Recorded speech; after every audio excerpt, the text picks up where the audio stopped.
Hello everyone, welcome to Inside Research Analytics Weekly Market Report.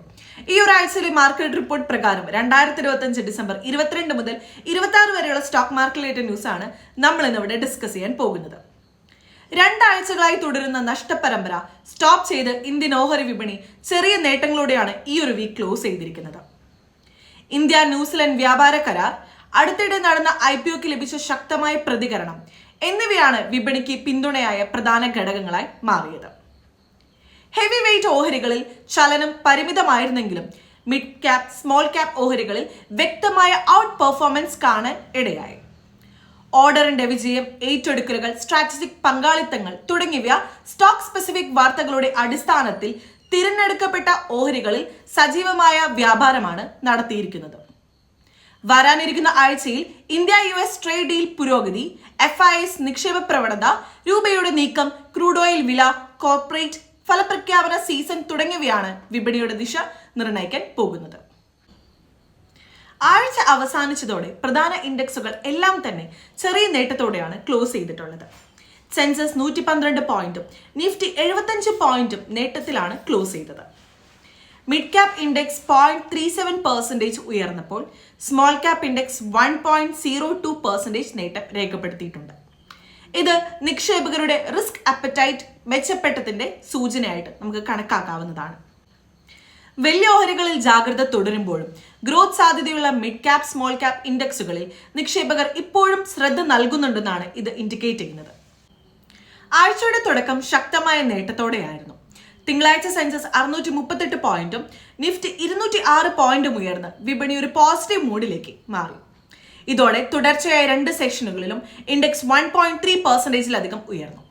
ചൊവ്വാഴ്ച weekly expiry മൂലം volatility കൂടിയതോടെ വിപണി ഫ്ലാറ്റായി close ചെയ്തു. ബുധനാഴ്ച ക്രിസ്മസിന് മുന്നോടിയായിട്ടുള്ള ലോ വോളിയം വ്യാപാരത്തിൽ സെൻസസ് നിഫ്റ്റി ചെറിയ നഷ്ടങ്ങൾ രേഖപ്പെടുത്തി. വ്യാഴാഴ്ച വിപണി ക്ലോസ്ഡ് ആയിരുന്നു.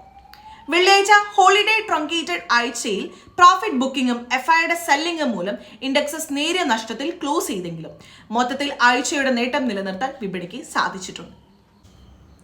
ഈ ആഴ്ചയിലെ പ്രധാന highlight India New Zealand free trade agreement ആണ്. IT, professional services, education, finance, tourism, construction തുടങ്ങിയ ഹൈ വാല്യൂ സർവീസ് മേഖലയിൽ ഇന്ത്യൻ കമ്പനികൾക്ക് പുതിയ അവസരങ്ങൾ ഈ കരാർ തുറന്നു കൊടുക്കുന്നുണ്ട്. അടുത്ത 15 വർഷത്തിനുള്ളിൽ $20 ബില്യൺ നിക്ഷേപം ഇന്ത്യയിലേക്ക് കൊണ്ടുവരുമെന്ന് ന്യൂസിലൻഡ് ഉറപ്പ് നൽകിയതോടെ മാനുഫാക്ചറിംഗ്, ഇൻഫ്രാസ്ട്രക്ചർ, എംപ്ലോയ്മെന്റ് മേഖലകൾക്ക് പുതിയ ഉണർവ് പ്രതീക്ഷിക്കാവുന്നതാണ്. ആഭ്യന്തര സാമ്പത്തിക രംഗത്ത് 8 ക്രോ ഇൻഡസ്ട്രീസ് ഇൻഡെക്സ് 1.8 വളർച്ച രേഖപ്പെടുത്തി.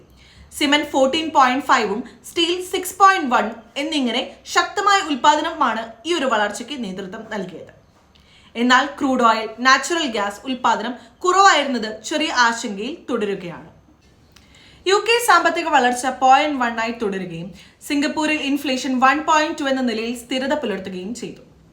ചൈനയിൽ പീപ്പിൾസ് ബാങ്ക് ഓഫ് ചൈന പലിശ നിരക്കുകൾ മാറ്റമില്ലാതെ നിലനിർത്തിയത് വളർച്ചയെ പിന്തുണയ്ക്കുന്ന നിലപാടായിട്ടാണ് വിലയിരുത്തപ്പെടുന്നത്.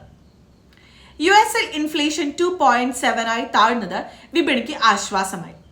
കൂടാതെ Q3-ൽ US GDP 4.3 ആയി ഉയർന്നത് കഴിഞ്ഞ 2 വർഷത്തിനിടയിലെ ഏറ്റവും മികച്ച വളർച്ചയാണ്. ഈ ഗ്ലോബൽ ഘടകങ്ങൾ എല്ലാം ചേർന്ന് റിസ്ക് സെന്റിമെന്റ് മെച്ചപ്പെടുത്താൻ സഹായിച്ചുവെങ്കിലും അടുത്ത ആഴ്ചകളിൽ earning season, FIS flows, currency movement എന്നിവ നിർണായകമായേക്കും. അപ്പോൾ നെക്സ്റ്റ് തേഴ്സ്ഡേ ആണ് നമ്മുടെ ന്യൂ ഇയർ. എല്ലാവർക്കും അഡ്വാൻസ്ഡ് ഹാപ്പി ന്യൂ ഇയർ നേരുന്നു. അതോടൊപ്പം തന്നെ എല്ലാവർക്കും നല്ലൊരു ഇൻവെസ്റ്റിംഗ് ഇയർ കൂടെ നേരുകയാണ്. Thank you for watching.